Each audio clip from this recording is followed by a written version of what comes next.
The morning began like any other for Helen. She arrived at the supermarket at 5:30 in the morning, as she had for 6 years, tied the faded green apron around her waist, pulled her brown hair into a tight bun, and went to checkout lane 12. Her fingers already knew every key on that old machine. Her eyes already knew how to identify every barcode before she even scanned the product. She was invisible, just another cog in the system, just another 42-year-old woman who woke up before the sun to support 2 children on her own. No one really saw her. No one knew she was studying accounting at night. No one knew she had dreams. Until that day. Until the moment Ryan Monroe walked through the automatic doors of the store wearing a $3,000 suit and a watch that cost more than she earned in a year. Ryan Monroe didn't go into supermarkets. He had assistants for that. He had drivers, secretaries, private chefs. He was the CEO of Monroe Holdings, an investment empire that controlled everything from hotel chains to tech platforms. At 36, he already had everything money could buy, and he was empty, completely empty. That morning, he had just left another meaningless meeting, another business breakfast, where everyone talked a lot and said nothing. He was tired of fake smiles, of self-serving compliments, of people who only saw him as a bank account. So he dismissed his driver and walked into the first place he saw, a regular supermarket. He wanted to feel something real, anything. That's when he saw her. Helen, checkout lane 12. She was helping an elderly lady with a patient he hadn't seen in years. The lady was confused about her card, couldn't get it to work, was getting flustered. Helen smiled, not a professional smile, a genuine smile. She gently took the woman's hand, explained each step, and waited as long as it took. Ryan stopped in the cereal aisle and watched. There was something about that woman, something he couldn't name. Light, dignity, humanity. Then it happened. A heavy-set man, with a sweaty white shirt and a manager's name tag hanging from his neck, appeared behind Helen. Mark Vincent, the manager. His face was red, his eyes small and cruel. He leaned in close to her ear and whispered something. Helen turned pale. She shook her head. The manager insisted. His voice got louder. Now other people were starting to look. Helen held up her hands, trying to de-escalate the situation, but he grabbed her arm forcefully. Ryan left his basket on the floor. His eyes narrowed. "You stole," the manager shouted, loud enough for everyone to hear. "There's a camera that shows you putting a product in your bag yesterday." Helen froze, her eyes filled with tears. "I didn't steal anything, Mr. Vincent. I swear, I would never." "Shut up." He ripped the name tag from her neck. "You're fired, and I'm calling the police. You're going to answer for this." The people around them started to whisper. Some pulled out their phones. Helen was shaking. She tried to speak, but the words wouldn't come out. That's when Ryan Monroe crossed the aisle and stood between her and the manager. He was taller, more elegant, and there was something in his eyes that made the manager take a step back.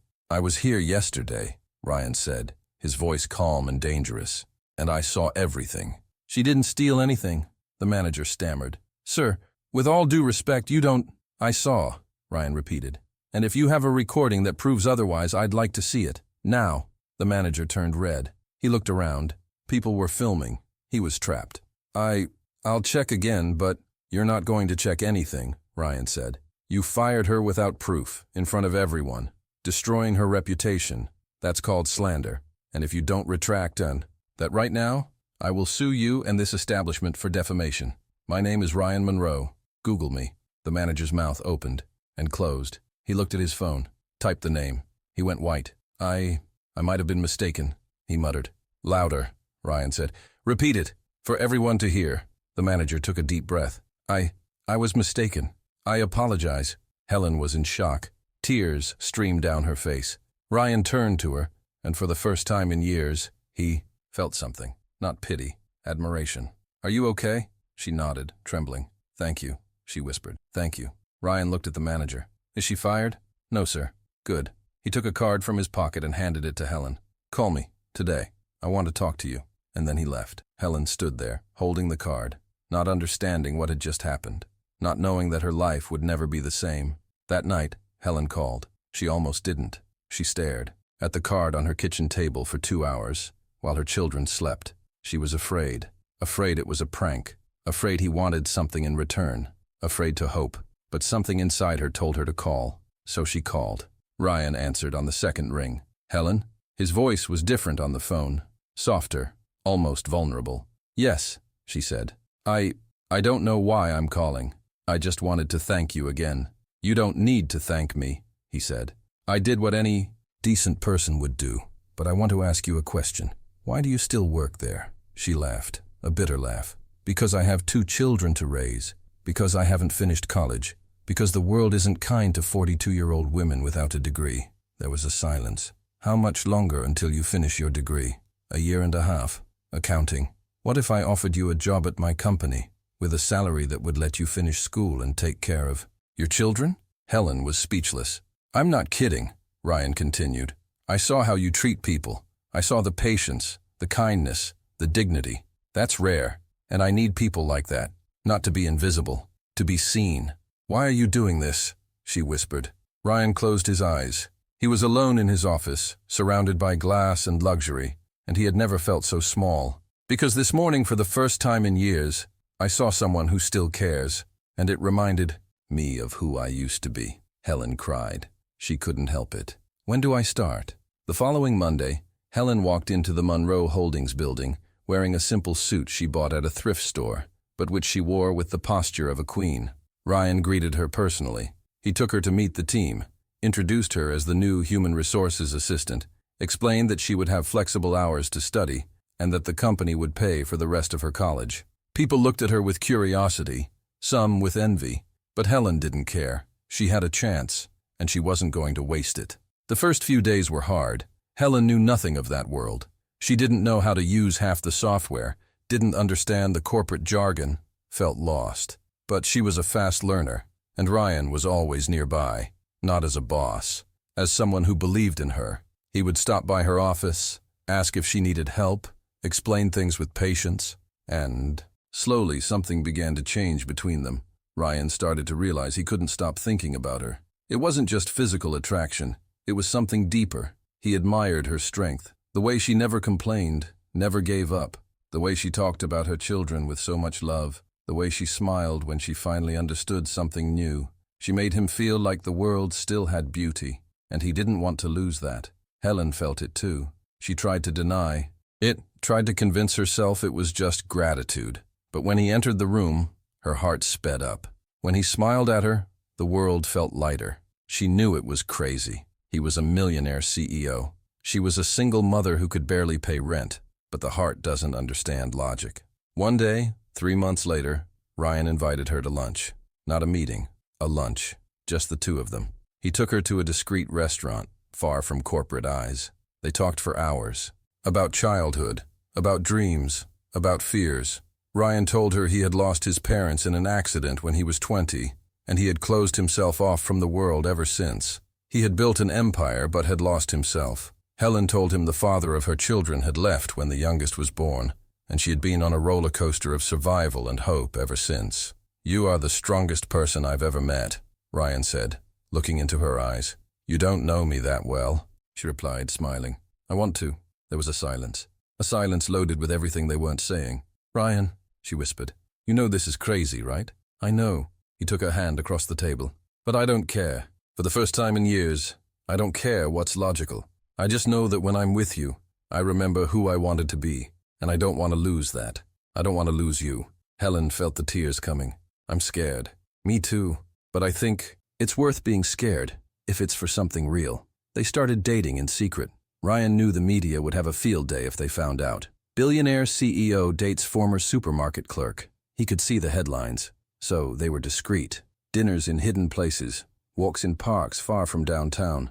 Ryan met her children, 10-year-old Luke and 7-year-old Mia, and for the first time, he understood what it was to love without an agenda. The children loved him back, not because he was rich, because he played with them, because he listened, because he was present. Helen blossomed. She finished college with honors. Ryan was at her graduation in the front row, crying with pride. She was promoted at the company, not because she was the CEO's girlfriend, but because she was exceptional. She created an inclusion program that hired people from vulnerable communities and offered training. The program became a national success story. And all this while she was still a mother, still a woman, still human. But the world doesn't let happiness go unchallenged for long. One night, 6 months later, Ryan was in his office when he got a call. It was from the supermarket manager, Mark Vincent. His voice was trembling. "Mr. Monroe, I need to talk to you. It's about Helen." Ryan tensed up. "What about her?" "I lied that day. She didn't steal anything. She never stole. I made it up because she had refused to go out with me. I wanted revenge, and I have proof. I have the real camera footage. I hid everything. But now the truth is going to come out. An employee found out. It's going to leak, and I'm going to lose everything. But I wanted her to know that I am so sorry." Ryan hung up the phone and felt a wave of rage build in his chest. He wanted to destroy that man. He wanted to sue him, ruin him, make him pay for every second of humiliation Helen had suffered. But then he took a deep breath, and he thought of Helen. She wouldn't want revenge. She would want peace. He called her, told her everything. He waited for the explosion, but Helen was just silent for a long time. When she spoke, her voice was calm. "Do you want to know what I want, Ryan?" "Yes. I want him to apologize, in front of everyone. Not for my revenge, but so that other women don't go through what I went through. So he understands that actions have consequences. And then I want to forgive him, because I'm not going to let his hatred destroy me." Ryan was silent, and in that moment, he knew he was irrevocably in love. The following week, the video leaked. The footage clearly showed Helen had never stolen anything. It showed Mark Vincent manipulating evidence. It showed the lie. The media exploded. The supermarket chain fired Mark Vincent immediately. The chain issued a public apology to Helen. They offered her compensation. But Helen refused the money. She asked for only one thing, that the company create a management training program on emotional abuse and abuse of power. And they agreed. Ryan looked at her that day and knew he had found something he never thought existed. Not a perfect woman, a real woman. A woman who had been broken and had rebuilt herself with her own 2 hands. A woman who chose kindness even when the world gave her every reason to be cruel. Are you enjoying this story? Leave a like and subscribe to the channel. We now continue with the story. 2 years passed. Helen was now the director of human resources at Monroe Holdings. She had an office on the 15th floor overlooking the city, but she never forgot where she came from. Every Friday, she visited a supermarket, not the same one. A different one. She would talk to the employees, ask how they were, listen to their stories, and when she saw someone being mistreated, she intervened. Not with power, with empathy. Ryan proposed to her on a winter night, in the same supermarket where they first met. He rented out the entire place, filled it with flowers, and when she walked in, he was there, on one knee, with a ring in his hand and tears in his eyes.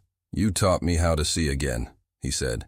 "You taught me that wealth isn't what you have, but who you are. And I want to spend the rest of my life trying to be half the person you are." Helen cried. She said yes, and the wedding was simple, on a beach, with her children as the ring bearer and flower girl, and no extravagance, just love. But the story doesn't end there. 5 years later, Ryan and Helen were leaving a restaurant when they saw a man sitting on the sidewalk. He was thin, dirty, with torn clothes. He was holding a sign. "Lost everything. Need a new start." Ryan was about to walk past, but Helen stopped. She crouched down in front of the man, looked him in the eyes, and asked, "What's your name?" The man looked up. It was Mark Vincent, the ex-manager. He turned pale. "Helen?" She smiled, not with cruelty, with compassion. "Are you hungry?" He started to cry. "I lost everything. My family left me. I have nothing. I deserve it. I know I deserve it." Helen held out her hand. "Let's get something to eat and talk." Ryan looked at her in admiration. She hadn't forgotten. She hadn't completely forgiven. But she chose kindness, because she knew that revenge doesn't heal. It just perpetuates the pain.